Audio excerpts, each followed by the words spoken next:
আমার কাছাকাছি যতদিন আছিস আমার অত্যাচার তো তোকে সহ্য করতেই হবে সন্ধ্যাবতী আমার। এটাই যে তোর নিয়তি। কায়ানের রুমের এক কোণে চুপচাপ দাঁড়িয়ে আছে যারা।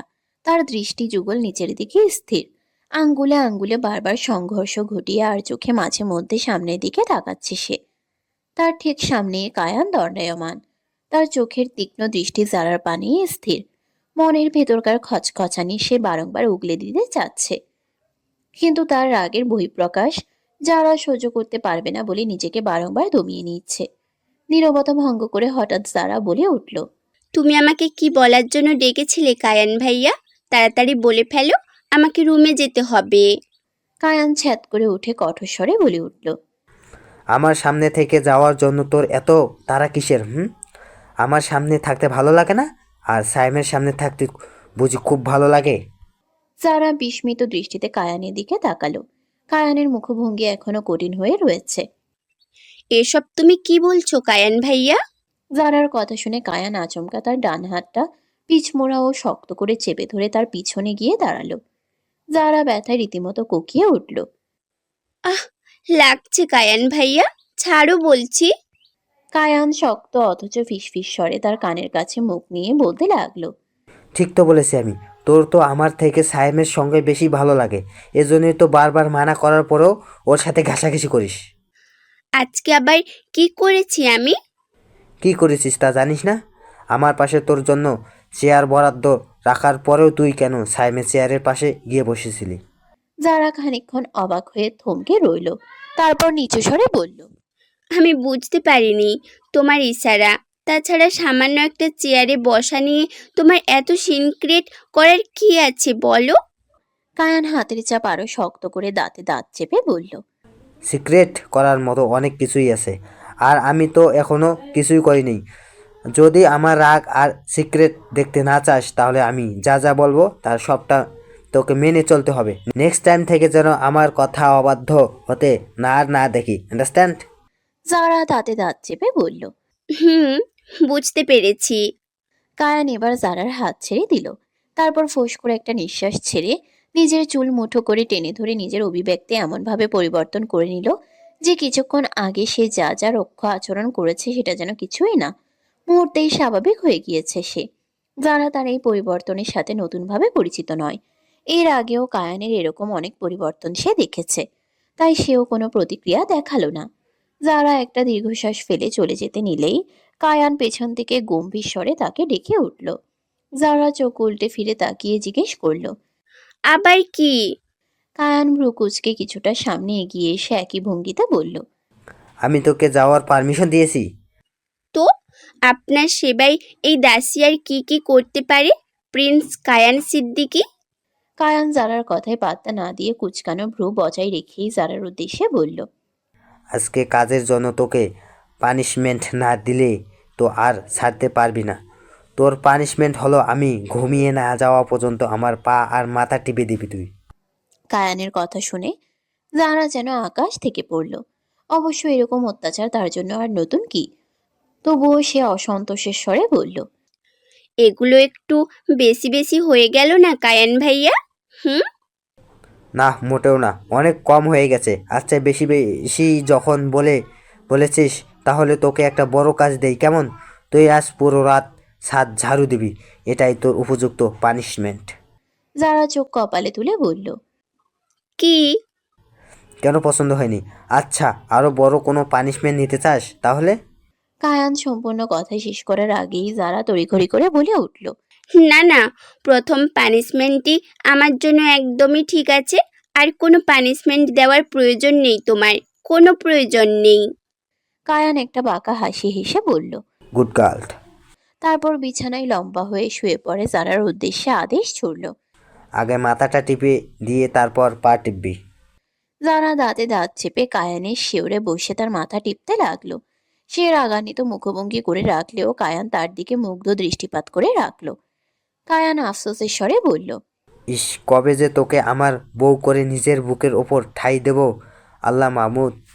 কায়ানের এহেন কথা শুনে যারা প্রচন্ড লজ্জা পেয়ে গেল। হাত জোড়া মাথা টিপা বন্ধ করে দিল। হৃদস্পন্দন বেগতিক হারে বেড়ে উঠল। জারার বাদামি সোনালি ত্বকটাও কেমন যেন লালচে আভা ধারণ করলো। কায়ান সেটা বুঝতে পেরে মুখ টিপে হাসলো। পরক্ষণে জারাকে আরো লজ্জা দিতে বলল, এতটুকুই এত লজ্জা পেয়ে গেলি? তাহলে যখন তোর সারা অঙ্গে আমার স্পর্শ লেপ্ট করতো। কায়ানকে তার বাকি কথা সম্পূর্ণ করতে না দিয়ে জারা তড়িঘড়ি করে তার মুখ চেপে ধরল।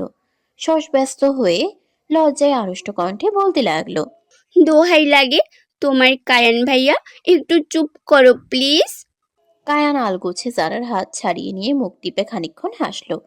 তার তো ইচ্ছে করছে আরো দুষ্টু দুষ্টু কথা বলে মেয়েটাকে আরো লজ্জায় ফেলে দিতে, কিন্তু নিজেকে কোনো রকম ভাবে সংযত করলো সে। পরক্ষণে গলা খাকারি দিয়ে গম্ভীর কণ্ঠে জারাকে নির্দেশ করলো তার পা টিপে দেওয়ার জন্য। জারা তার কথা মতো পা টেপা আরম্ভ করলো। এক সময় সে বিরক্ত ভঙ্গিতে বিড়বিড় করে বলল, তোমার কি কখনো গলা ব্যথা করে না কায়ান ভাইয়া? তাহলে গলাটাও একটু টিপে দিতাম। জারার স্পষ্ট কথা কায়ান শুনতে পারল না। সে তাকে প্রশ্ন করলো। আমাকে কিছু বলবি নাকি? জারা দ্রুত মাথা নাড়িয়ে না বোধক বোঝালো। তারপর আবারও পা টেপায় মনোনিবেশ করলো। কায়ান চোখ বন্ধ করে শুয়ে রইল। 5 মিনিট যেতে না যেতেই জারার হাতের কার্যক্রম থেমে যেতেই সে চোখ খুলে তাকালো। মেয়েটা বসে বসে ঝিমুচ্ছে। ঘুমে বিভোর প্রায় সে। আর একটু হলেই ঢলে পড়বে এমন অবস্থা। কায়ান তড়িঘড়ি করে তার কাছে এগিয়ে গিয়ে তাকে দ্রুত বুকে আগলে নিল। যারা ঘুমের ঘোরে কায়ানকে ভালো মতো আঁকড়ে ধরে তার বুকেই গুটিসুটি মেরে একেবারে ঘুমিয়ে পড়ল। কায়ান অদ্ভুত এক শান্তি অনুভব করলো জারাকে তার বুকে আগলে নিতে পেরে। তারপর সামান্য ঝুঁকে গিয়ে জারার মুখটা কিছুক্ষণ খুঁটিয়ে খুঁটিয়ে পর্যবেক্ষণ করলো। পৃথিবীতে এত এত সুন্দরীদের ভিড়ে এই মুখটাকেই তার সবচেয়ে বেশি সুন্দর ও স্নিগ্ধ বলে মনে হয়। পরপর সেখানে কিছুক্ষণ হাতের স্পর্শ বুলিয়ে দিয়ে কয়েকটা চুমু খেলো সে। তারপর জারার মুখের দিকে তাকিয়ে বিড়বিড় করে বলল, কবে তুই আমার মতো করে আমাকে ভালোবাসবি প্রভাময়ী? আমি যে সেই দিনটির প্রতীক্ষায় চাকত পাখির মতো প্রতিনিয়ত প্রহর গুনছি। কথাগুলো বলে জারাকে নীরবে কোলে তুলে নিয়ে তার রুমের দিকে এগিয়ে চলল কায়ান। পাখির কিচিরমিচির আওয়াজে ভেসে যাচ্ছে গোটা সানশাইন ভিলা। সকালবেলা ঘুম ভাঙতেই নিজেকে তার জন্য বরাদ্দকৃত গেস্ট রুমে আবিষ্কার করলো সপ্তর্ষি। প্রথমে আড়মোড়া ভেঙে চোখ ডলতে ডলতে উঠে বসতেই চারদিকে তাকিয়ে থমকে গেল সে। এই কথাই এসে পড়ল সে। এটা তো তার পরিচিত নিজস্ব রুম বলে মনে হচ্ছে না। পরক্ষণে গতকালের কথা মনে পড়তেই নিজেকে স্বাভাবিক করে নিয়ে একটা দীর্ঘশ্বাস ফেলল সপ্তর্ষি। একটা লম্বা হাই তুলে হঠাৎ করে কিছু একটা মনে পড়তেই চমকে উঠল সপ্তর্ষি। গতকাল রাতে হরর মুভি দেখার সময় ভিয়ানের কথাবার্তাগুলো আবারও তার কানে বাজতে লাগলো, যার ফলে থাই গ্লাস ভেদ করে আসা প্রখর সূর্যের আলোতেও ভয়ে সিটিয়ে উঠল সে। ছোটবেলা থেকেই ভূতে তার ভীষণ ভয়। কয়েকটা শুষ্ক ঢোক গেলে বিছানা থেকে নিচে নামতে গেলেই তার মনে হলো বিছানার নিচ থেকে কোনো একটা কাটা হাত বেরিয়ে এসে তার পা টেনে ধরবে। সপ্তর্ষি আবারও আগের মতো গুটিসুটি মেরে বিছানায় বসে রইল। এর মধ্যে দরজা ঠেলে ভেতরে প্রবেশ করলো মিহুল। তাকে দেখে সপ্তর্ষি কিছুটা ধাতস্থ হলো। মিহুলের পরনে কলেজ ইউনিফর্ম ও এক কাঁধে ব্যাগ ঝোলানো। সে সপ্তর্ষির দিকে এগিয়ে আস্তে আস্তে প্রশ্ন করলো, রাতে দরজা লাগিয়ে ঘুমাওনি আপু? দরজার ছিটকিনি খোলা কেন? মেহুল কাছাকাছি এসে দাঁড়াতেই সপ্তর্ষি এক ঝটকায় তাকে ঝাপটে জড়িয়ে ধরল। তারপর তাকে নিজের পাশে বসিয়ে দিল। মেহুল তার এরকম আচরণে বেশ অবাক হয়ে গেল। ভ্রু কুঁচকে প্রশ্ন করল, কি হয়েছে আপু? তুমি হঠাৎ এমন করছো কেন? কোনো বিষয় ভয় পেয়েছো নাকি? সপ্তর্ষি মেহুলকে ছেড়ে দিয়ে তার দিকে ভার্ত দৃষ্টিতে তাকিয়ে আমতা আমতা করে বলতে লাগলো, তোদের বাড়িটা যে একটা কবরস্থানের উপর তৈরি হয়েছে সেটা আমায় আগে কেন বলিসনি? সপ্তর্ষির কথা শুনে মেহুল যেন আকাশ থেকে পড়ল। সে বিস্মিত স্বরে প্রশ্ন করতে লাগলো, এসব তুমি কি বলছো আপু? আমাদের বাড়ি কেন কবরস্থানের উপর তৈরি হতে যাবে? এসব কথা কে বলেছে তোমাকে? কেন, ভিয়ান ভাইয়াই তো। মেহুল আরো অবাক হয়ে বলল, ভাইয়া বলেছে তোমাকে এসব কথা? আরে ধুর, এমন কিছুই না। ভাইয়া হয়তো তোমাকে এসব কথা মজা করে বলেছে, অথবা ভয় দেখানোর জন্য বলেছে। কিছু সময় সপ্তর্ষি চুপচাপ মেহুলের মুখের দিকে তাকিয়ে থেকে বসে রইল। পরক্ষণে রাগে নাকের পাটা ফুলে উঠল তার। সে দাঁত কটমট করে চিবিয়ে চিবিয়ে বলতে লাগলো, জানিস তুই তোর ভাইয়া গত রাতে আমার সাথে ঠিক কি কি করেছে? মেহুল আগ্রহ ভরা কণ্ঠে জিজ্ঞেস করে উঠল, কি কি করেছে আপু? আমাকে এই বাড়িটা হন্টেড হাউস বলে কত ভয় দেখিয়েছে। আবার বলেছে নানি যান নাকি ভূত প্রেমী ছিল বলে ভূতের সাথে অ্যাডভেঞ্চার করার জন্য নানাজানকে এখানে বাড়ি বানানোর কথা বলেছে। আবার কত কথা বলে ভয় দেখিয়েছে আমায়, ভয়ের চোটে আমি অজ্ঞান পর্যন্ত হয়ে গিয়েছিলাম। বিস্ময়ে মেহুলের চোখ জোড়া গোল গোল হয়ে উঠল। সে প্রশ্ন করল। কি সাংঘাতিক! তারপর তুমি তোমার রুমে এলে কিভাবে? মেহুলের প্রশ্ন শুনে সপ্তর্ষি এবার ঘাবড়ে গেল। সে মেহুলের হাত ধরে ভয়ার্ত কণ্ঠে বলে উঠল। এই বাড়ির কোনো ভূত আমাকে এই রুমে এনে রেখে যায়নি তো? সপ্তর্ষির ভয় দেখে মেহুল ফিক করে হেসে উঠল। তারপর হাসতে হাসতেই বলল। আরে ধুর আপু, কি যে বলো না! ভূত কেন তোমাকে এখানে নিয়ে আসবে? দেখো, অজ্ঞান অবস্থায় ভাইয়াই হয়তো তোমাকে এখানে রেখে গেছে। মেহুলের কথা শুনে সপ্তর্ষি কেমন যেন শিহরিত হয়ে উঠল। ভিয়ান তাকে নিজের কোলে করে রুমে দিয়ে গেছে ভাবতেই মনের ভেতরে অন্যরকম একটা অনুভূতি নাড়া দিয়ে উঠল সপ্তর্ষির। তবে সেটাকে বেশিক্ষণ পাত্তা দিল না সে। ভিয়ানের প্রতি রাগটা পুনরায় ফিরিয়ে আনলো সে। সপ্তর্ষি আরো কিছু বলতে যাবে, ঠিক তক্ষুনি নিচতলা থেকে মেহেজাবিন মাহার গলার স্বর ভেসে আসলো। তিনি তাদের দুজনকে নিচে নেমে ব্রেকফাস্ট করার জন্য ডাকছেন। মেহুল তাড়াহুড়ো করে বলল। তাড়াতাড়ি নিচে চলো সুনাইরা আপু, আমাকে আবার ব্রেকফাস্ট করেই কলেজের জন্য রওনা দিতে হবে। ড্রাইভার অনেকক্ষণ যাবৎ গাড়িতে ওয়েট করছে। সপ্তর্ষি প্রলম্বিত নিঃশ্বাস নিয়ে বলল। তুই যা, আমি ফ্রেশ হয়ে 10 মিনিটের মধ্যে আসছি। মেহুল মাথা নেড়ে সম্মতি জানিয়ে সপ্তর্ষিকে বিদায় দিয়ে চলে গেল। সপ্তর্ষি তৎক্ষণাৎ ওয়াশরুমে ঢুকে গেল। ব্রেকফাস্ট টেবিলে যথারীতি সকলে উপস্থিত থাকলেও ভিয়ান তখনও আসেনি। সারা রাত অজানা এক কারণবশত সে জেগেছিল, যার ফলে এখন পড়ে পড়ে ঘুমোচ্ছে। তবে একটু পরে তার নাস্তা তার রুমে দিয়ে আসা হবে। মাহফুজুর রহমান খেতে খেতে মেহেজাবিন মাহার উদ্দেশ্যে বললেন। ভিয়ান এখনো ঘুম থেকে ওঠেনি। ওর না আজকে সপ্তশীর্ষকে ভার্সিটিতে ভর্তি করে দেওয়ার কথা। মেহেজাবিন মাহা কাচুমাচু করে বললেন। ও হয়তো এতক্ষণে উঠে গেছে। দাঁড়াও, ওর রুমে ব্রেকফাস্ট পাঠানোর ব্যবস্থা করছি। মাহফুজুর রহমান বিরক্ত ভঙ্গিতে বললেন। এত বেলা করে ঘুম থেকে উঠলে কেন? ওর মতো ডিসেন্ট আর সিয়েন্সার ছেলের কাছ থেকে এটা আশা করা যায় না। মেহেজাবিন মাহা বিরক্ত ভঙ্গিতে বললেন। আপনি একটু চুপ করবেন? ছেলেটা আমার সব সময় কাজ আর অফিস নিয়ে পড়ে থাকে। একটা দিন একটু বাসায় শুয়ে আরাম করে ঘুমাক, তাতে এমন কি হয়েছে? ও তো আর ওর দায়িত্বের প্রতি অবহেলা করেনি, তাই না? মাহফুজুর রহমান আর কোনো কথা বললেন না। একটা দীর্ঘশ্বাস ফেলে সপ্তর্ষির উদ্দেশ্যে বললেন। আজকে রেডি হয়ে ভিয়ানের সাথে চলে যাবে কেমন? ও তোমাকে ভার্সিটিতে ভর্তি করিয়ে দিয়ে আসবে। সপ্তর্ষি হাসি মুখে মাথা নাড়ালেও মনে মনে প্রচন্ড বিরক্ত হলো। আবার এই খবিশ ব্যাটার সাথে তাকে বাইরে বেরোতে হবে।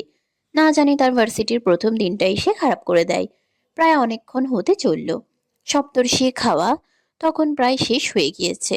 মেহেজাবিন মাহা তখন তার হাতে একটি কফির মগ ধরিয়ে দিয়ে বললেন। এটা একটু ভিয়ানের রুমে দিয়ে আয় তোমা। সকালে ঘুম থেকে উঠেই ওর ব্ল্যাক কফির খাওয়ার অভ্যাস আছে, না হলে নাকি ওর সারা দিন মাথা ব্যথা করে। তুই এটা ঝটপট দিয়ে আয় তো। একটু পরেই সার্ভেন্টকে দিয়ে ওর রুমে ব্রেকফাস্ট পাঠিয়ে দিচ্ছি আমি। সপ্তর্ষি এসব কথা শুনে মনে মনে আঁতকে উঠলেও মুখে কিছু প্রকাশ করল না। হাসি মুখে কফির মগ হাতে নিয়ে সে সিঁড়ি বেয়ে উপরে উঠতে লাগলো। কফির মগের দিকে তাকিয়ে থেকে মনে মনে ভাবতে লাগলো। এইসব ভাবতে ভাবতে ভিয়ানের রুমের কাছাকাছি চলে এসে দরজায় টোকা দিতেই সপ্তর্ষি দেখতে পেল দরজা আধ খোলা, অর্থাৎ রুমে ভিয়ান জেগেই রয়েছে। সপ্তর্ষি আস্তে করে দরজা খুলে রুমে প্রবেশ করলো। পুরো রুমে একবার নজর বুলিয়ে বিছানার দিকে তাকাতেই দেখতে পেল ভিয়ান এখনো সেখানে তন্দ্রাচ্ছন্ন হয়ে পড়ে রয়েছে। পরনে 3/4 প্যান্ট আর সাদা টি শার্ট। সপ্তর্ষি মনে মনে একবার বিড়বিড় করে বলল, অলস দামড়া কোথাকার। পরক্ষণেই মাথায় একটা দুষ্ট বুদ্ধি চেপে এলো সপ্তর্ষির। কফির মগটা বেড সাইড টেবিলের উপর রেখে অতি সন্তর্পণে ভিয়ানের ডান হাতটা টেনে নিয়ে তার 2 আঙ্গুল গরম কফির মধ্যে চেপে ধরল সে। মুহূর্তেই শরীর ঝটকা মেরে ছটফট করে উঠে বসলো ভিয়ান। তড়িঘড়ি করে হাত ছাড়িয়ে নিয়ে সেখানে ক্রমাগত ফু দিতে লাগলো সে। অপরদিকে সপ্তর্ষি ভিয়ানের এই অবস্থা দেখে খিলখিল করে হেসে যাচ্ছে। ভিয়ান তার দিকে রাগান্বিত দৃষ্টি নিক্ষেপ করে রাখলো। তার হাত পুড়িয়ে দিয়ে এখন হাসা হচ্ছে। ইচ্ছে করছে একটা থাপ্পড় মেরে এই মেয়ের সবকটা দাঁত ফেলে দিতে। তখন ফোকলা দাঁতের হাসি কেমন লাগবে সেটা দেখতে খুব ইচ্ছে করছে ভিয়ানের। ভিয়ান রেগে মেগে কিছু বলতে যাবে, তৎক্ষণাৎ সপ্তর্ষি তার জামার ভিতর থেকে একটা তাজা টকটকে লাল গোলাপ ফুল ভিয়ানের নাকের কাছে ধরে বসলো। ভিয়ান সাথে সাথে চোখ দুটো বড় বড় করে একবার সপ্তর্ষি ও আরেকবার গোলাপ ফুলের দিকে তাকালো। সপ্তর্ষি নিষ্পাপ মুখভঙ্গি করে চোখ পিটপিট করে টেনে টেনে বলল। সপ্তর্ষির কথাটা শেষ হতে না হতেই ভিয়ান দ্রুত গোলাপ ফুলটা একটানে ছিনিয়ে নিয়ে ছিটকে দূরে ফেলে দিয়ে পরপর কয়েকটা হাঁচি দিয়ে বসলো। হাঁচি দিতে দিতেই দ্রুত ওয়াশরুমে গিয়ে কল ছেড়ে দিয়ে চোখে মুখে পানির ঝাপটা দিতে লাগলো সে।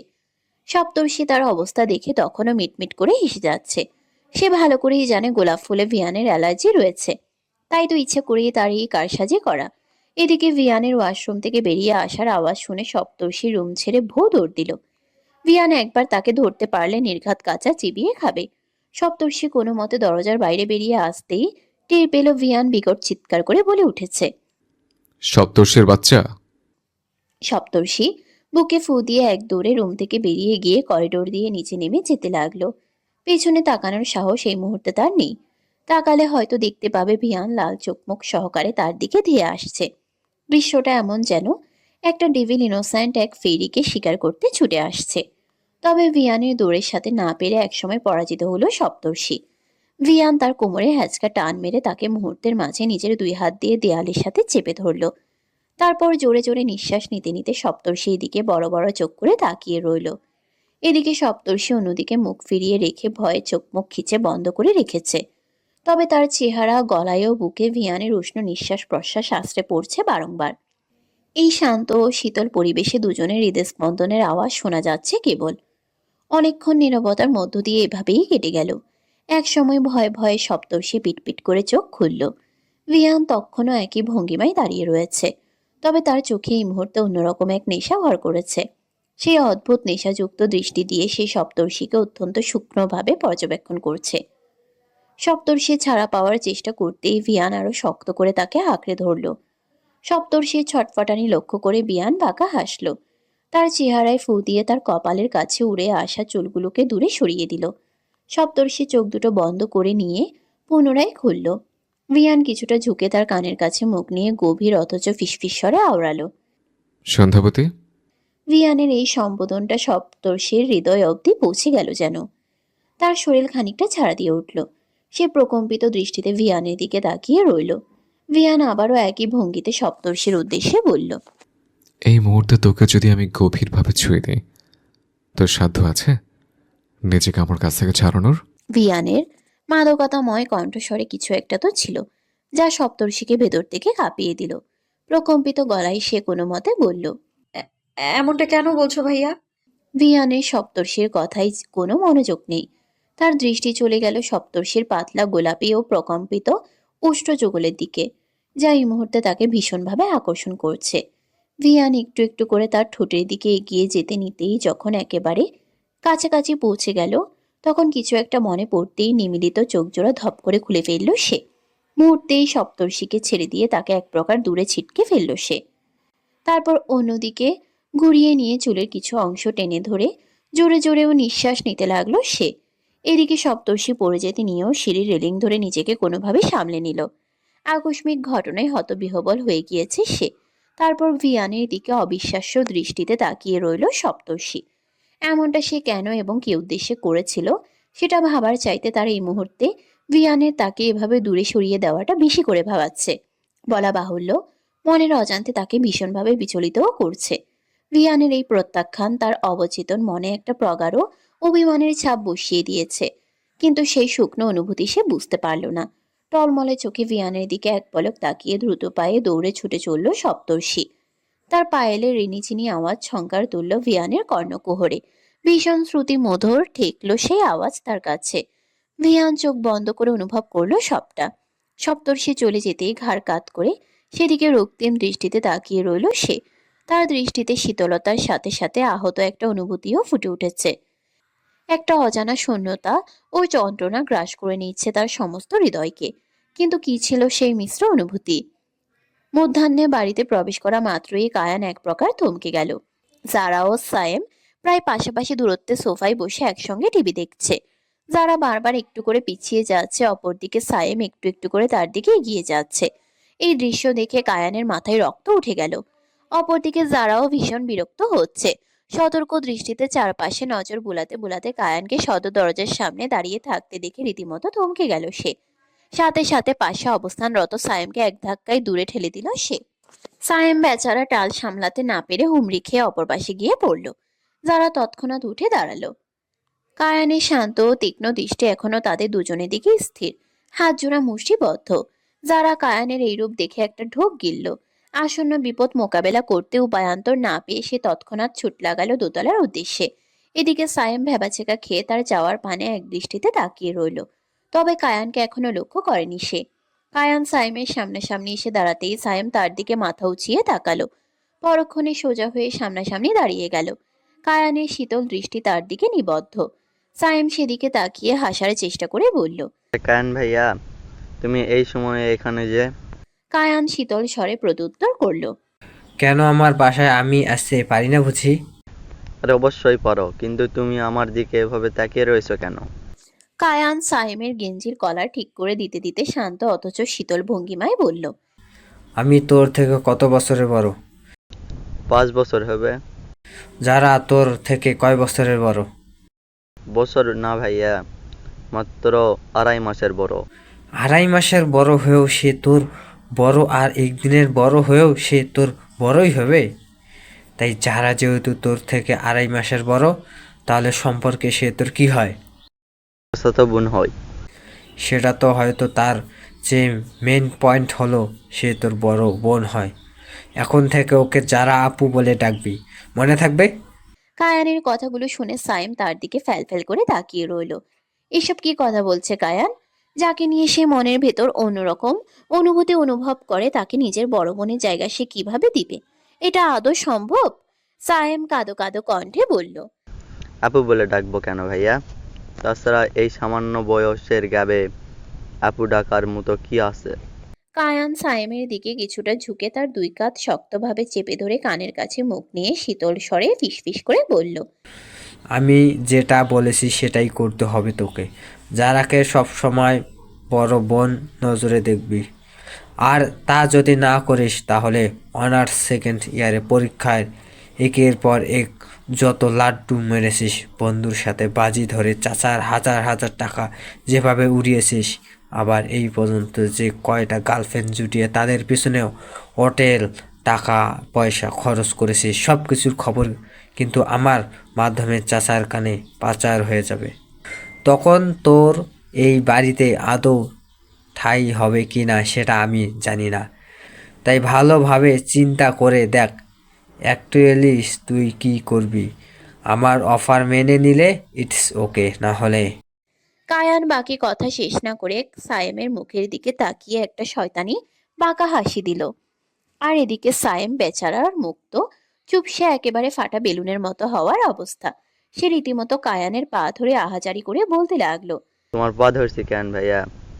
এসব কথা প্লিজ বাবার কানে ঢেলো না। এখন থেকে শুধু যারাকে কেন, থুক্কু যারা আপুকে কেন, দুনিয়ার সব মেয়েকে বোনের চোখে দেখবো আমি, শুধুমাত্র আমার ফিউচার বউ ছাড়া।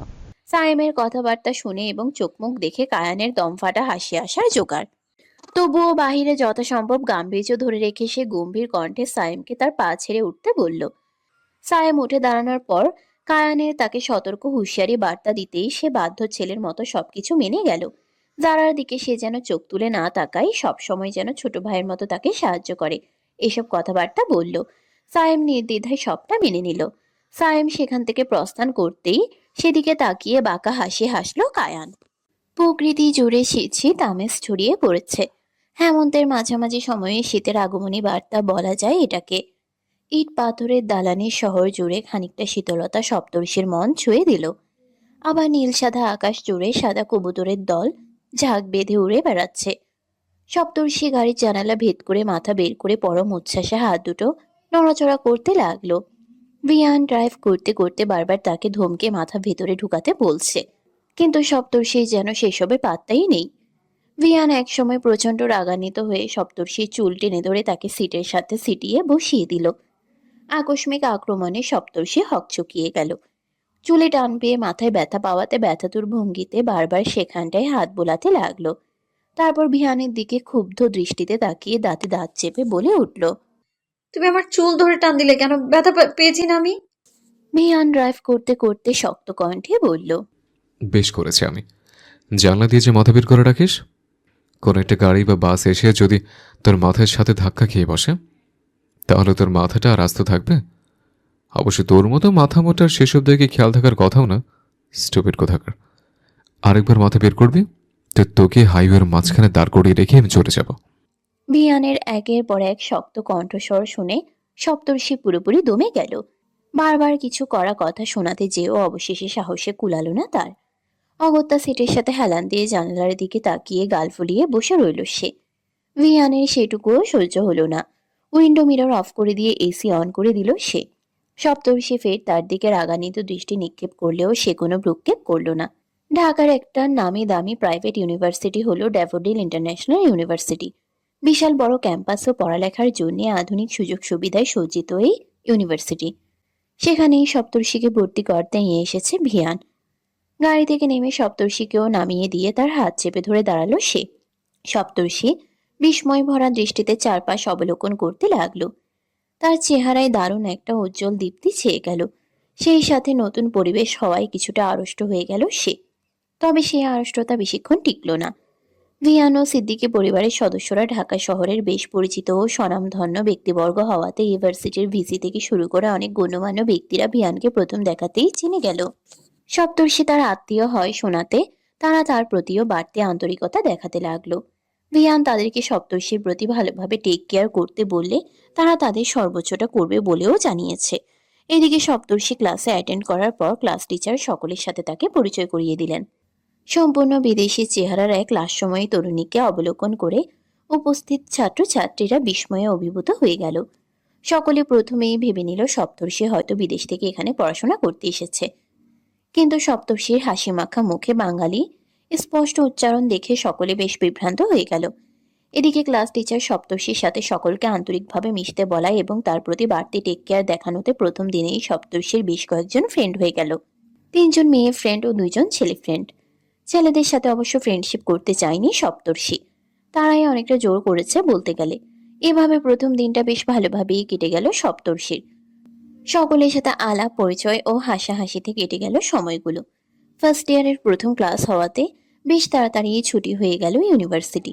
বন্ধু বান্ধবদের সাথে কথা বলা ও হাসাহাসি করতে করতে ক্যাম্পাস পেরিয়ে গেটের কাছাকাছি আসতেই কার সমেত ভিয়ানকে দাঁড়িয়ে থাকতে দেখে অবাক হয়ে গেল সপ্তর্ষি।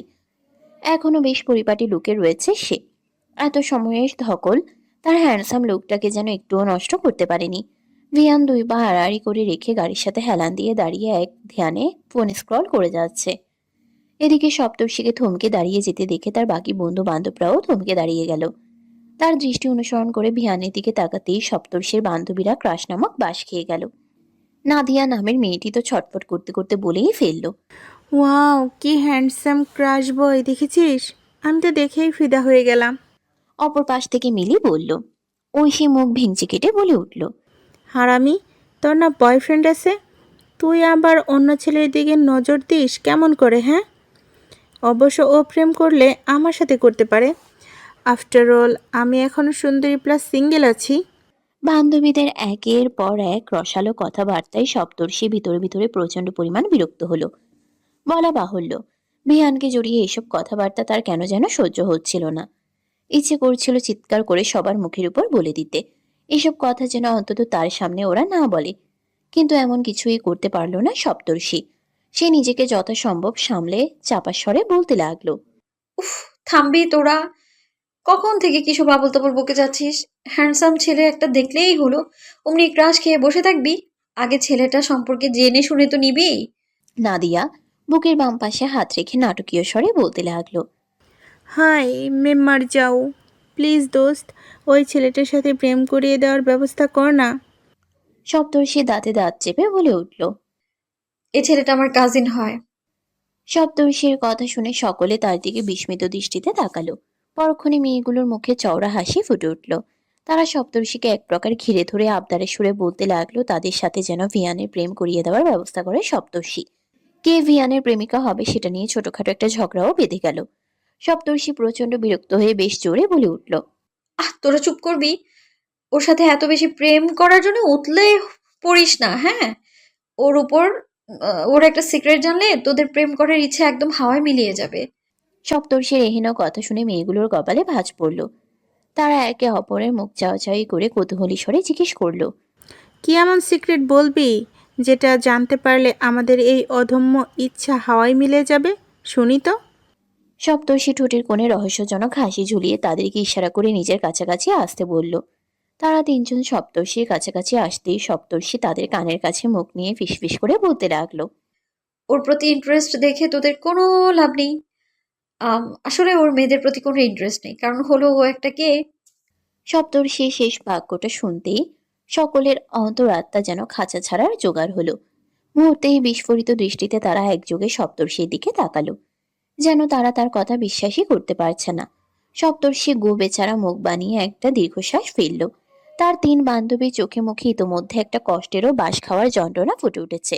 সেটা দেখে মনে মনে একটা পৈশাচিক তৃপ্তি পেল সপ্তর্ষি। মেয়েগুলো এক নজর বাইরে দাঁড়িয়ে থাকা ভিয়ানের দিকে তাকিয়ে আফসোসের স্বরে বিড়বিড় করে বলতে লাগলো, এত নিখুঁত সুদর্শন আর কিউট একটা ছেলেকে শেষমেশ গে হতে হলো। উপরওয়ালা কেন আমাদের ক্রাশ নামক ফিলিংসটাকে বাসে কনভার্ট করে দিল?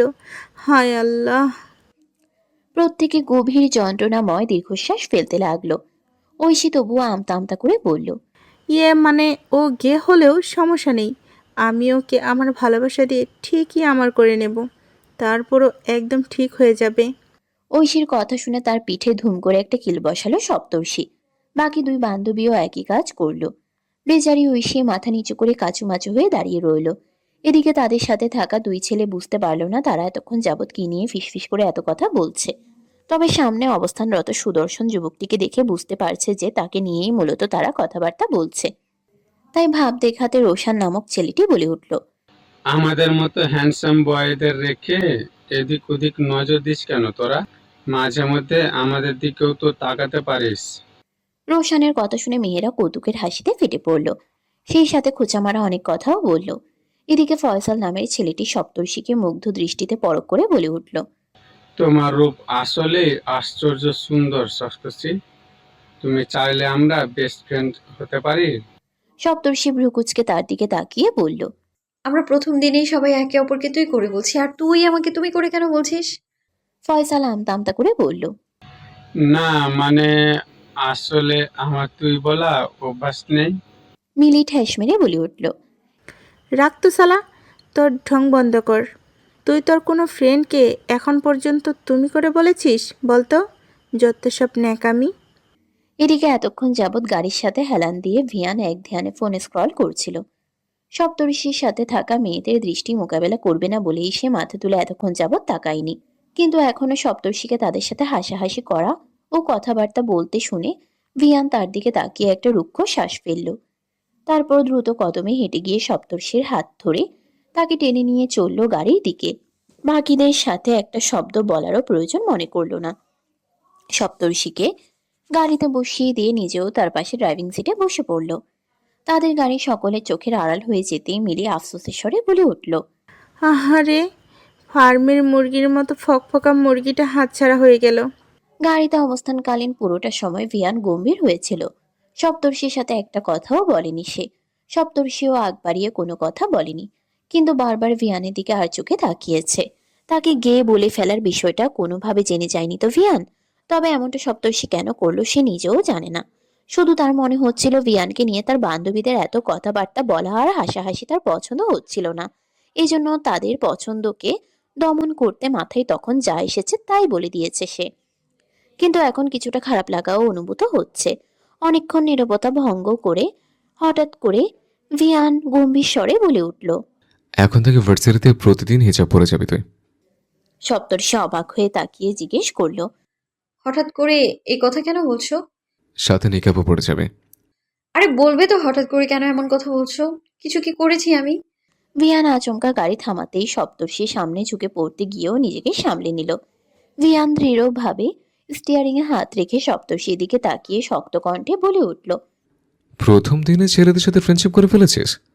আর এত হাসা হাসিয়া ডলাডলি কিসের? হ্যাঁ, ওদের একজনের হাব ভাব ভালো লাগেনি আমার। একটা কথা কান খুলে শুনে রাখ, যদি আমার কানে তোর সব ছেলে ফ্রেন্ড বিষয়ে কোনো খবরও আসে, তাহলে তোর ভার্সিটি যাওয়া আসা একদম বন্ধ করে দেবো আমি। ফুবি কি করবে জানি না, তবে আমি একদম তোর ঠ্যাং ভেঙে ঘরের মধ্যে বসিয়ে রাখবো। ভিয়ানের হুমকি স্বরূপ কথাবার্তা শুনে সপ্তর্ষি রীতিমতো হতভম্ব হয়ে গেল। কোথা থেকে কোথায় কথা টেনে নিয়ে যাচ্ছে ভিয়ান। সে তো প্রেম টেমের ব্যাপারে কিছু ভেবেও দেখেনি, আর তার মধ্যেই এত কিছু। সপ্তর্ষি ঠোঁট ভিজিয়ে বলে উঠল, তার মানে তুমি কান খাড়া করে শুনছিলে আমাদের সব কথাবার্তা? হুম, সব শুনুনি। তোর মেয়েরা ফেস ফেস করে কিসব যেন কথা বলছিলে? ওসব কথা শোনার সাধ্য আমাদের ছেলেদের আছে? সপ্তর্ষি ফোঁস করে নিঃশ্বাস ছেড়ে বুকে হাত দিয়ে বিড়বিড় করে বলল। যাক, ওসব কিছু শুনিনি তাহলে। আল্লাহ বাঁচিয়েছে, আল্লাহ। ভিয়ান ব্রুকুচকে জিজ্ঞেস করল। কিছু বললে নাকি? সপ্তর্ষি তড়িৎ কণ্ঠে বলে উঠল, কই না তো, কিছু বলিনি তো। আর শোনো না ভাইয়া, এসব প্রেম টেমের মধ্যে না আমি নেই, বুঝছো? ভুলেও এসবের মধ্যে জড়াবো না আমি। তাই তুমি নিশ্চিন্তে থাকতে পারো। তাহলে এরপর থেকে এসব ছেলেদের সাথে যেন তোর ফ্রেন্ডশিপ আমি আর না দেখি। আচ্ছা বাবা, ঠিক আছে। সপ্তর্ষির কথা শুনে ভিয়ান কিছুটা শান্ত হয়ে আবারও গাড়ি চালানোতে মনোযোগ দিল। সপ্তর্ষিও কোনো কথা না বলে কানে এয়ারপোর্ট গুজে সিটে হেলান দিয়ে চোখজোড়া বন্ধ করে নিল। সানশাইন ভিলার সামনে ভিয়ানের গাড়ি পার্ক করতে গিয়ে আরেক কাহিনী ঘটে গেল। জেসিয়া পার্টিতে যাওয়ার জন্য গাউন পরিধান করে পরিপাটি লুকে বাহিরে বের হচ্ছিল। ভিয়ান ও সপ্তর্ষিকে পাশাপাশি গাড়ি থেকে নামতে দেখে তার মনে ঈর্ষার স্ফুলিঙ্গ জ্বলে উঠল। হাত জোড়া মুষ্টিবদ্ধ করে দাঁত কটমট করল সে। পরক্ষণে তার মাথায় একটা শয়তানি বুদ্ধি চাপলো। পেন্সিল হিল পরিহিত পায়ে তাড়াতাড়ি করে দৌড়ে যেয়ে পড়ে যাওয়ার নাটক করলো সে। মুহূর্তেই পা ধরে ন্যাকা কান্না শুরু করলো জেসিয়া। যতটুকু না ব্যথা পেয়েছে তার চেয়েও তিনগুণ আওয়াজ করে কাঁদতে লাগলো সে। তার কান্না শুনে আশেপাশে অবস্থানরত সার্ভেন্টরা দ্রুত দৌড়ে এলো, কিন্তু সে তাদের কাউকে নিজের কাছে ঘেঁষতে দিল না। এদিকে ভিয়ানো সপ্তর্ষি জেসিয়ার কান্না শুনে তার দিকে ছুটে এলো, তাদের চোখে মুখে উদ্বিগ্নভাবে স্পষ্ট। ভিয়ান জেসিয়ার সামনে হাঁটু গেড়ে বসে উদ্বিগ্ন কণ্ঠে জিজ্ঞেস করল। তুই পড়ে গেলে কিভাবে? জেসিয়া কান্নার অভিনয় জারি রেখেই বলল। তাড়াতাড়ি দৌড়াতে গিয়ে পড়ে গেছি ভাইয়া। ভিয়ান কপট রাগ দেখিয়ে বলল। বারবার সাবধান করার পরেও হাঁটাচলা নিয়ে একটুও সতর্ক হোস না। পায়ে কি বেশি ব্যথা পেয়েছিস? জেসিয়া আরো জোরে চিৎকার করে কেঁদে বলে উঠল। হ্যাঁ, খুব ব্যথা করছে। সপ্তর্ষি জেসিয়ার ন্যাকা কান্না দেখে কিছু একটা আঁচ করতে পারল। তার পায়ের আঘাত পর্যবেক্ষণ করেও বুঝতে পারল যে আঘাত তেমন একটা জোরালো নয়। তাই সে কটাক্ষ করে প্রশ্ন করল। তোমার পা তো তেমন একটা লাল হয়নি জেসিয়া, মুচকে গেছে বলেও তো মনে হয় না। তাছাড়া তুমি কান্না করছো অথচ তোমার চোখ দিয়ে এক ফোঁটা পানিও পড়ছে না, কেন বলো তো জেসিয়া? সপ্তর্ষির কথা শুনে জেসিয়া কয়েক মুহূর্তের জন্য থমকে গেল। পরক্ষণে কিছুটা উত্তেজিত স্বরে বলে উঠল। আমি ব্যথা পেয়েছি কি পাইনি সেটা তুমি কি করে বুঝবে? আর আমার ব্যথা কি আমি তোমাকে দেখাতে পারবো? আমার কান্না আমি যেভাবে ইচ্ছা করব, তাতে তোমার কি? সপ্তর্ষি আরো কিছু বলতে নেবে তার আগেই ভিয়ান দুজনকেই ধমকে বলে উঠল। উফ, থাম তো তোরা, দুইটা গর্ধবের দল, সবখানে শুধু ঝগড়া লাগিয়ে রাখে। জেসিয়া আবারও আগের ফর্মে ফিরে এসে কাঁদো কাঁদো স্বরে ভিয়ানের উদ্দেশ্যে বলল। এখন আমি হাঁটবো কিভাবে ভাইয়া? পার্টিতে বা যাবো কেমন করে? এখন আর তোকে পার্টিতে যেতে হবে না, রুমে গিয়ে রেস্ট করবি। কথাগুলো বলেই ভিয়ান জেসিয়াকে এক ঝটকায় নিজের কোলে তুলে নিল। তার এই অপ্রত্যাশিত কাজটিতে জেসিয়া প্রথমে অবাক হলেও পরক্ষণে তার মনে খুশির লাড্ডু ফুটে উঠল। অপরদিকে ভিয়ানের পাশে দাঁড়ানো সপ্তর্ষির মুখ থমথমেও কালো হয়ে গেল। রাগে দাঁতে দাঁত চেপে হাত দুটো মুষ্টিবদ্ধ করে দুজনের দিকে এক দৃষ্টিতে তাকিয়ে দাঁড়িয়ে রইল সে। জেসিয়াকে নিয়ে ভিয়ান হাঁটা ধরতেই জেসিয়া দুই হাতে ভিয়ানের ঘাড় পেঁচিয়ে ধরল। তারপর সপ্তর্ষির দিকে তাকিয়ে একটা পাকা হাসি হেসে এক চোখ টিপ মারল, যেন তাকে নিয়ে উপহাস করল সে। জেসিয়ার এরকম আচরণ দেখে সপ্তর্ষির সমস্ত গা রীতিমতো জ্বলে উঠল যেন। সে দাঁত কটমট করে অগ্নিঝরা কণ্ঠে বিড়বিড় করে বলতে লাগলো। পেতনির বাচ্চা শাকচুনি, তোকে যদি এই কাজের প্রতিদান স্বরূপ শিক্ষা না দিয়েছি আমি, তাহলে আমার নামও সপ্তর্ষি নয়। তখন ছিল সন্ধ্যার আভাস যুক্ত গোধূলি লগ্ন। পশ্চিম আকাশে বিরাজ করছিল জলজলে সন্ধ্যা তারা। রক্তিম ছাই বর্ণের আকাশ জুড়ে পাখিরা নিরে ফেরার তারায় ব্যস্ত ছিল। সেই সাথে চারিদিক থেকে শীতের কনকনে বাতাস বইছিল। 7 বছরের বালক ভিয়ান এত সুন্দর পরিবেশ দেখেও মুগ্ধ হতে পারছিল না। অস্থিরভাবে সে পায়চারি করছিল সমগ্র রুফটপ জুড়ে। কনকনে শীতেও তার শরীর বেয়ে ঝরঝর করে ঘাম ঝরছিল। আজ ভিয়ানের একমাত্র ফুপ্পি স্বর্ণলতার সন্তান ডেলিভারি হচ্ছে। নিদারুণ প্রস্রব বেদনায় রীতিমতো কাতরাচ্ছেন তিনি। সকলেই তার আচরণে ভীষণ উদ্বিগ্ন ও দুশ্চিন্তাগ্রস্ত হয়ে পড়েছে। সৈয়দ ম্যানশনে অভিজ্ঞ মহিলা ডাক্তার ও নার্স নিয়ে নর্মাল ডেলিভারি করানো হচ্ছে। ডাক্তার সন্তান নিতে নিষেধ করেছিলেন স্বর্ণলতাকে, কারণ এতে তার লাইফ রিস্কে চলে যেতে পারে। তবু ঝুঁকি নিয়ে হলেও মাতৃত্বের স্বাদ আস্বাদন করতে দৃঢ় প্রতিজ্ঞ ছিলেন স্বর্ণলতা। সৈয়দ মেহমেদ আহমেদ প্রচণ্ড দুশ্চিন্তায় করিডোর জুড়ে ক্রমাগত পায়চারি করে যাচ্ছেন। তার এবং স্বর্ণলতা দুজনের ভালোবাসার ফসলকে পৃথিবীতে আনতে গিয়ে তার ভালোবাসার মানুষটিই না চিরতরে হারিয়ে যায়, এই ভয় তাকে প্রতিনিয়ত কুকড়ে কুকড়ে খাচ্ছে। একটা সময় হঠাৎ স্বর্ণলতার তীব্র আর্তচিৎকার প্রবল হয়ে উঠে নিমিষেই থেমে গেল। সকলে থমকে গেল এহেন অবস্থায়। মেহমেদ আহমেদ দ্রুত পদে রুমের দিকে দৌড় লাগালেন। পরিবারের অন্যান্য সদস্যরাও তাই করল।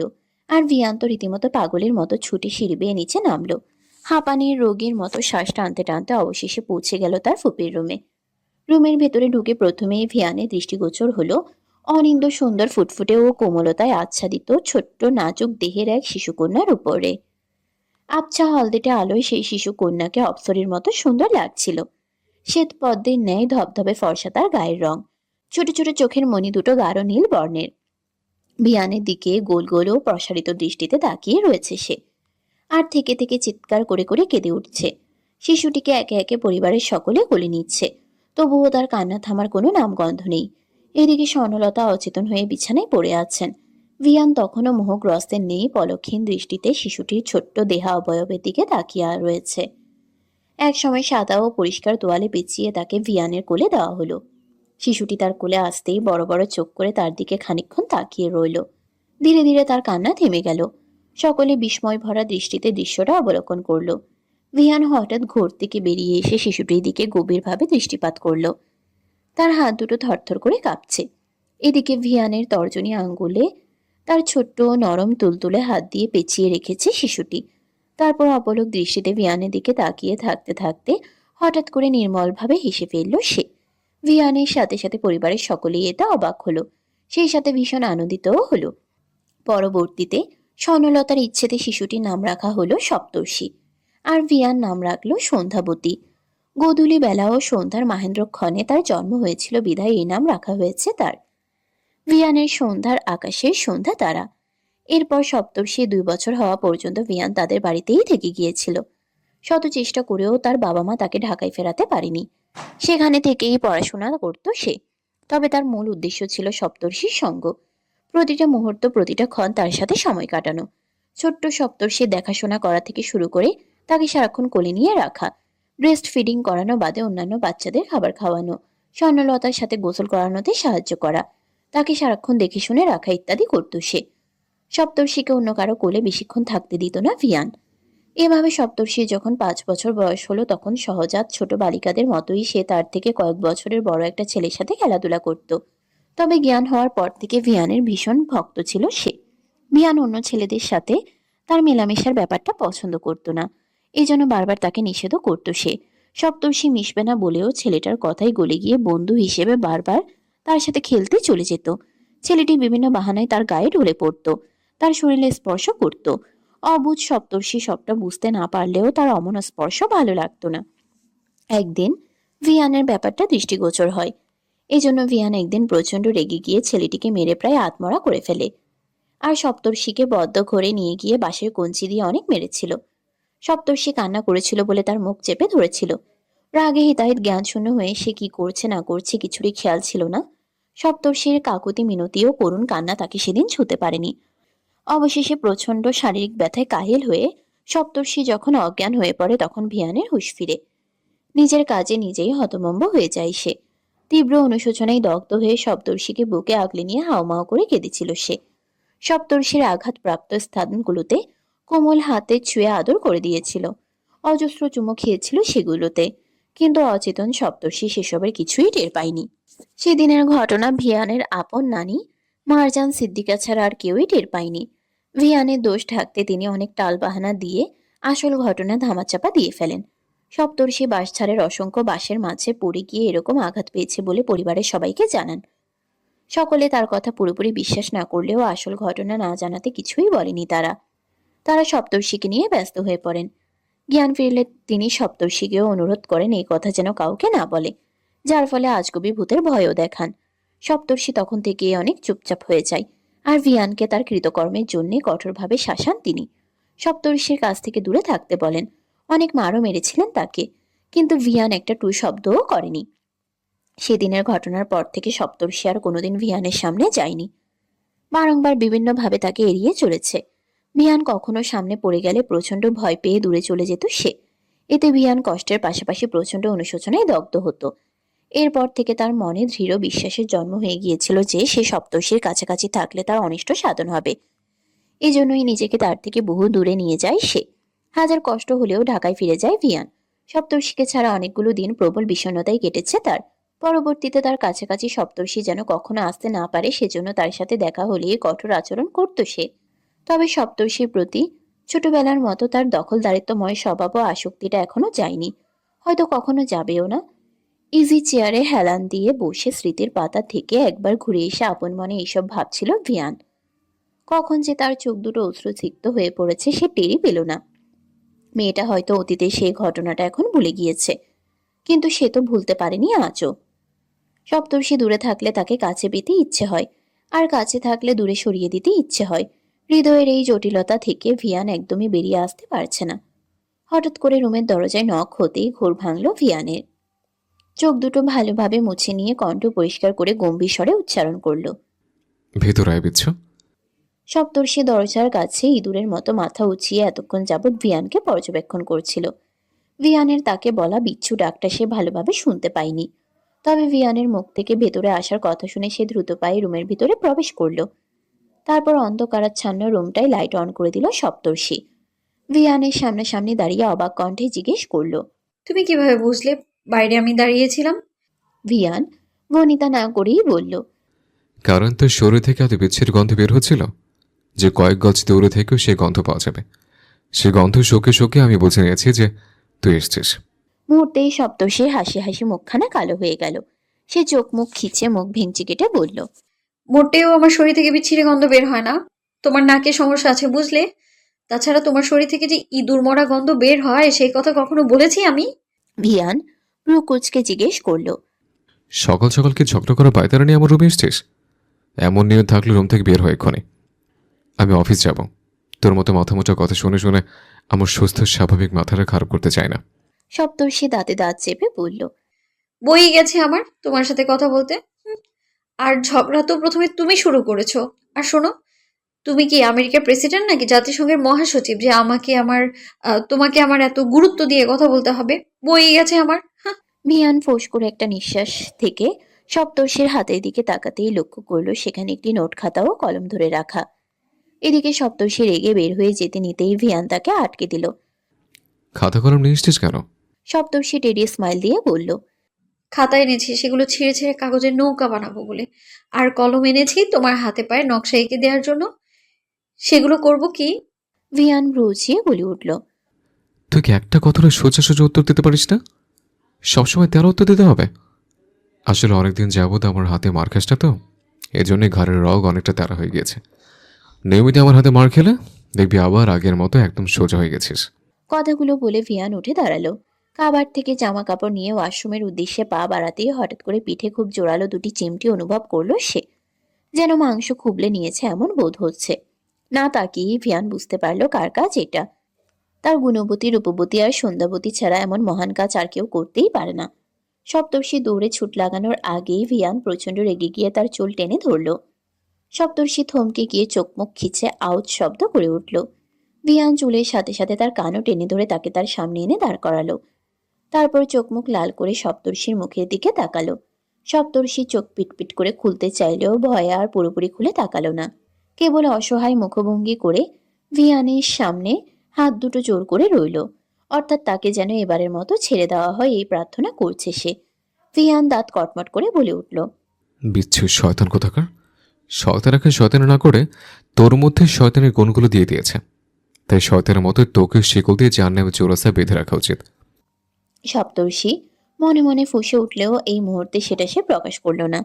কারণ এখন ভিয়ানের সামনে কিছু বলা মানে নিজের জন্য দ্বিগুণ শাস্তির আয়োজন করা। আপাতত এই অবস্থা থেকে নিজেকে রক্ষা করতে হবে, তারপরে এই মহাশয়কে শায়েস্তা করা যাবে। সপ্তর্ষি নিষ্পাপ বাচ্চাদের মতো করে বলতে লাগলো। প্লিজ ছেড়ে দাও না গো ভিয়ান ভাইয়া। আর জীবনেও কোনোদিন তোমায় চিমটি কাটবো না আমি। এই আমার কানে ধরে বলছি আমি, সত্যি। এই যে নাক ধরে বলছি, দরকার হলে তোমার মাথায় ধরে বলছি। সপ্তর্ষি একে একে নিজের কান নাক ধরে যেই ভিয়ানের মাথায় হাত রাখতে যাবে অমনি ভিয়ান ছুটকে দূরে সরে গেল। চেহারা বিকৃত করে হম্বিতম্বি করে বলে উঠল, এই খবরদার, তোর মতো মিথ্যাবাদী জোচ্চোর আমার মাথা ছুঁয়ে একদম কসম খাবি না। তোর মিথ্যা কসম খেয়ে পরে সত্যি সত্যি আমার কিছু একটা হয়ে যাবে। কথাগুলো বলে ভিয়ান সপ্তর্ষির কাছ থেকে কিছুটা আলগা হতেই সপ্তর্ষি পালানোর সুযোগ পেয়ে গেল। সে এক ছুটে ভিয়ানের পাশ ঘেঁষে রকেটের গতিতে দ্রুত দৌড়ে দরজা পেরিয়ে গেল। ভিয়ান তাকে ধরতে দরজা অবধি গিয়েও ফিরে এলো। কিছুক্ষণ থম মেরে দাঁড়িয়ে থেকে হঠাৎ ফিক করে এসে উঠল সে। এক হাত পিছমোড়া করে পিঠের ক্ষতগুলোতে হাত ছোঁয়ার চেষ্টা করতে করতে বিড়বিড় করে বলে উঠল, সে ছোটবেলার চঞ্চলতার শয়তানি এখন আমার সন্ধ্যাবতীর মাঝ থেকে যায়নি। আমার সংস্পর্শে থেকে যতদিন ধরে থাকবে ততদিন এইভাবে হাসি হাসি থাকবে। শেষ কথাটা বলে একটা দীর্ঘশ্বাস ফেলল ভিয়ান। এদিকে সপ্তর্ষি ভিয়ানের ভয়ে এতক্ষণ যাবৎ এখানে সেখানে লুকিয়ে থাকলেও একসময় সাহস সঞ্চয় করে বেরিয়ে এলো। তারপর ভয়ে লুকিয়ে থাকার দুঃখের আগে ফুসফুস করতে করতে সিঁড়ি বেয়ে নিচে নামতে লাগলো। সেই সাথে ভাবতে লাগলো কোন দুঃখে সে ভিয়ানের কাছে ম্যাথ সলভ করতে গিয়েছিল সে। সেটা ভাবতেই নিজের কপাল নিজেরই চাপড়াতে ইচ্ছে করছে তার। ক্ষোভে কিছুটা চেঁচিয়ে বিড়বিড় করতে লাগলো সপ্তর্ষি, দোয়া করি বেটার বউ হিসেবে আস্ত একটা খরচ জুটুক, যে কিনা সারাক্ষণ পক পক পক পক করতে করতে তার কান মাথা সব খেয়ে দিবে, এক ফোঁটাও শান্তি দিবে না। বউয়ের পিত্তি জ্বালানো মানসিক অত্যাচার সহ্য করতে না পেরে বেটা ভিয়ানের পাবনায় ভর্তি হতে হবে, এই অভিশাপ দিলাম আমি সপ্তর্ষি। আনমনে বিড়বিড় করতে থাকা সপ্তর্ষি খেয়ালই করলো না দোতলার করিডোরে ফর্মাল গেটআপে দাঁড়িয়ে ভিয়ান যে তাকে ঈগল দৃষ্টিতে পর্যবেক্ষণ করছে এবং তার বলা সবগুলো কথা সে শুনেছে। এদিকে সিঁড়ির শেষ প্রান্তে এসে হঠাৎ বাহির থেকে জেসিয়াকে ভেতরে প্রবেশ করতে দেখতে পেল সপ্তর্ষি। তার এক ছেলে বন্ধুর সাথে গায়ে গা লাগিয়ে হাতে হাত ধরে হেঁটে আসছে জেসিয়া। দৃশ্যটা দেখে সপ্তর্ষির মেজাজ খারাপ হয়ে গেল। মনে মনে বলল, ভিয়ান ভাইয়ের সাথে ন্যাকামো করে জেসি, আর এ আবার কোন খেদের মূলকে ধরেছে? কয়েকজনের সাথে লাইন মারে এই মেয়ে। তারপর হঠাৎ করেই গতদিনের কথা মনে পড়তেই সপ্তর্ষির মেজাজ আরো বিগড়ে গেল। কিভাবে মিথ্যে নাটক করে ভিয়ানের কোলে উঠে তাকে উপহাস করেছিল জেসিয়া, তার একটা উপযুক্ত শিক্ষা তো তাকে দিতেই হবে। এসব ভাবতে ভাবতে আচমকা একটা শয়তানি বুদ্ধি মাথায় এলো সপ্তর্ষির। দ্রুত সিঁড়ি বেয়ে উপরে চলে গেল সে। তারপর ওয়াশরুম থেকে ঘর মোছার ময়লা পানি বালতি সহকারে নিয়ে আসলো। দোতলার করিডোরের মাঝখান বরাবর দাঁড়িয়ে জেসিয়া ড্রয়িং রুমের মাঝামাঝি এসে দাঁড়াতেই সপ্তর্ষি বালতির সবটুকু ময়লা পানি তার গায়ের উপর ঢেলে দিল। মুহূর্তেই ভিজে জবজবে হয়ে গেল জেসিয়া। এদিকে আচমকা এমনটা হওয়ায় জেসিয়া টাল সামলাতে না পেরে পা পিছলে ফ্লোরে পড়ে গেল। তার সাথে থাকা ছেলে বন্ধুটাও ছিটকে দূরে সরে গেল। জেসিয়া আচমকা পড়ে গিয়ে কোমরে বেশ ব্যথা পেল। কোমর ধরে নাকি সুরে কান্না করতে করতে বিলাপ করতে লাগলো সে। উফ, আমার কোমরটা ভেঙে গেল রে। আমার পা দুটো মুচড়ে সবগুলো হাড় ভেঙে গেল রে। এখন আমার কি হবে? আমি ড্রেস আর হিল পরবো কিভাবে? আমি কোনোদিন উঠে দাঁড়াতে পারবো না। কথাগুলো বলে ভ্যা ভ্যা করে কাঁদতে লাগলো জেসিয়া। তার কান্না শুনে তার ছেলে বন্ধু দ্রুত তাকে ধরে দাঁড় করালো। বাড়ির সকলে উদ্বিগ্ন ও ব্যতিব্যস্ত হয়ে ছুটে এলো তার কাছে। তারপর তাকে তার রুমে নিয়ে গিয়ে প্রাথমিক চিকিৎসা দিতে লাগলো। ডাক্তারকেও ফোন করে দ্রুত আসতে বলল। এদিকে সপ্তর্ষি তাকে কেউ দেখে ফেলার ভয়ে আগেই দ্রুত সরে গিয়েছিল। কিন্তু ভিয়ান যে তার সমস্ত কর্মকাণ্ড নীরবে দেখে নিয়েছে সেটা বুঝতে পারল না সে। করিডোরের এক প্রান্তে গিয়ে শয়তানি হাসি হেসে কুটি হয়ে নিজ মনে সে বলতে লাগলো, একেবারে ঠিক কাজ হয়েছে তোর সাথে জেসিয়া চুন্নি। আর করবি মিথ্যা নাটক? এবার সত্যি সত্যি পড়ে গিয়ে কোমর আর পা ভেঙেছে না? বেশ হয়েছে। আর আমার ভিয়ান ভাইয়ার কোলে চড়বি? কোলে চড়ার স্বাদ একদম জন্মের মতো মিটিয়ে দিয়েছি আমি। আমি ওকে কোলে নিলে তাতে তোর কি সমস্যা? আচমকা পরিচিত ও পুরুষালী একটা কণ্ঠস্বর শুনে পিলে চমকে উঠল সপ্তর্ষির। তারপর ঘুরে দাঁড়াতেই ভিয়ানকে একেবারে তার সামনাসামনি দেখে দিনে দুপুরে ভূত দেখার মতো করে চমকে উঠল সপ্তর্ষি। সে তো অনেক আড়ালো নির্জন একটি স্থানে লুকিয়েছিল, সেখানেও এই ব্যক্তি এলো কি করে? সপ্তর্ষির এসব ভাবনার মাঝেই ভিয়ান তার মুখের সামনে তুড়ি বাজালো। সপ্তর্ষি ঘোর ভেঙে তার দিকে ফ্যালফ্যাল দৃষ্টিতে তাকিয়ে রইল। ভিয়ান তার দিকে প্রখর অন্তর্ভেদী দৃষ্টিতে তাকিয়ে রয়েছে, যেন দৃষ্টি দিয়েই তার হৃদয়ের সমস্ত কথা পড়ে ফেলবে সে। সপ্তর্ষি আমতা আমতা করে বলল, আব- আমার তো কোনো সমস্যা নেই, তুমি যাকে ইচ্ছে কোলে নাও, তাতে আমার কি? হ্যাঁ, ভিয়ান সপ্তর্ষির দিকে আরো খানিকটা এগিয়ে এসে সপ্তর্ষিকে মাঝে রেখে দেয়ালে দুই হাত রেখে দাঁড়ালো। তারপর তার চোখে চোখ রেখে গভীর স্বরে আওড়ালো। খরুস, সারাক্ষণ পকপক করা, অশান্তি দিয়ে আমায় মানসিক অত্যাচার করা, এরকম বউয়ের জন্য দোয়া করছিলেন না তুই? আমি ভেবে দেখলাম দুনিয়াতে তোর চেয়ে ভালো এই কাজগুলো আর কেউই করতে পারবে না। তাহলে হয়ে যাবে নাকি আমার বউ? কথাগুলো বলে ভিয়ান ঠোঁটের কোণে একটা বাঁকা হাসি ফোটালো। সপ্তর্ষি আরো সংকুচিত হয়ে গিয়ে ভিয়ানের দিকে নির্নিমেষ দৃষ্টিতে তাকিয়ে রইল। তার চোখে মুখে লজ্জার আভা দেখা দিয়েছে। হৃদস্পন্দন আর নিঃশ্বাস বেগতিক হারে ছুটছে। ভিয়ানের মুখে আমার বউ কথাটা শুনে তার দিন দুনিয়া কেমন যেন উথাল পাতাল হয়ে যাচ্ছে।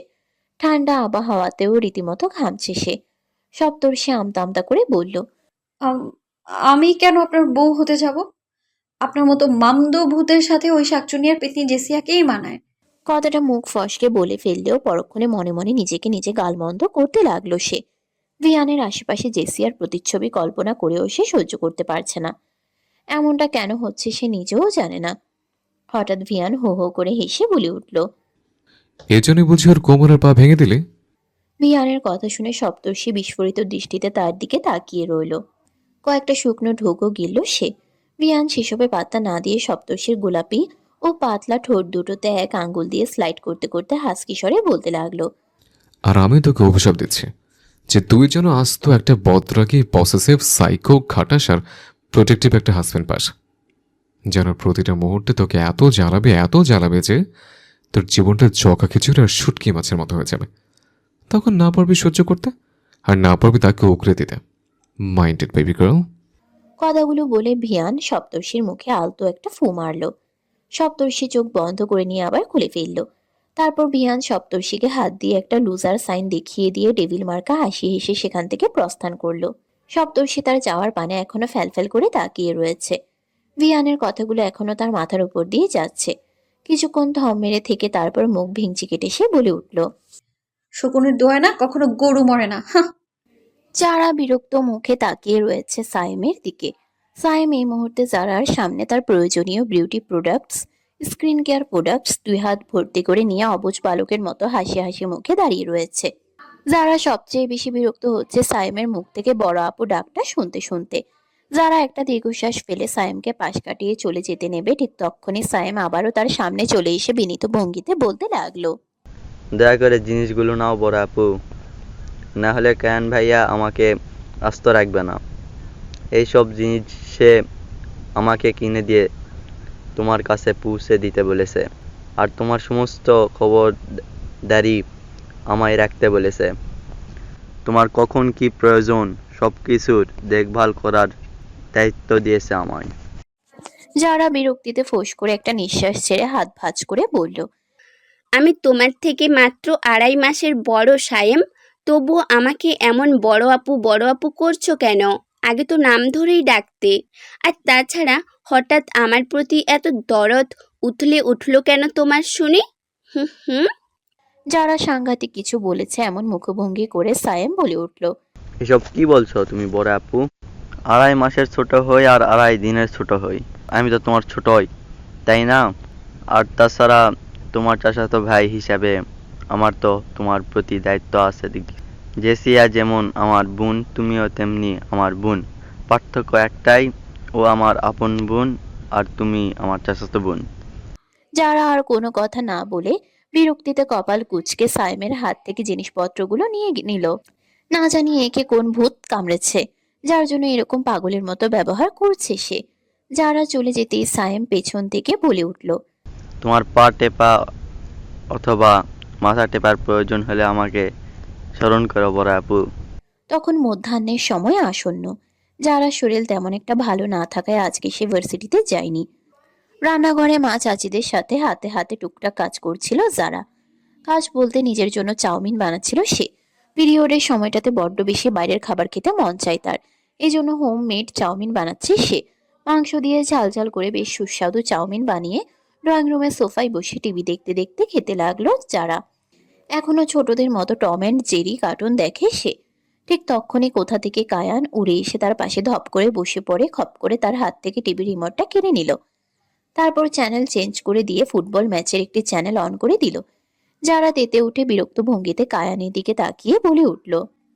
কায়ান স্ক্রিনে মনোযোগ ধরে রেখে ডোন্ট কেয়ার ভাব নিয়ে বলল, বাচ্চা মানুষ বাচ্চাদের মতো থাকবি, বড়দের সাথে একমত লাগতে আসবি না বলে দিচ্ছি। যারা ব্রুকুচকে বলে উঠল, কে বাচ্চা শুনি? তোকে ছাড়া আশেপাশে আর কাউকে দেখতে পাচ্ছি না তো। যারা ফোঁস করে নিঃশ্বাস ছেড়ে ঝাঁঝালো কিছু কথা বলতে যাবে, তখনই কিছু একটা ভেবে থেমে গেল। ইদানিং ভীষণ মুড সুইং হচ্ছে তার। রেগে গেলে পরে দেখা যাবে শেষমেশ কায়ানের চুল টেনে টেনে ছিঁড়ে ফেললো। তখন ব্যাপারটা ভারী বিশ্রী হয়ে যাবে। তাই আপাতত নিজেকে কোনোভাবে শান্ত রাখলো সে। কায়ান হঠাৎ জারার চাউমিনের বাটিটা কেড়ে নিয়ে সেটা নিজে খেতে লাগলো। যারা বিস্ফোরিত দৃষ্টিতে তার দিকে তাকিয়ে থাকলেও সে কোনো ভ্রুক্ষেপ করলো না। তার দৃষ্টি টিভির স্ক্রিনের দিকে স্থির। যারার আগে গজগজ করতে করতে ফোন বের করে কাউকে কল লাগালো। কল রিসিভ হতেই বলে উঠল,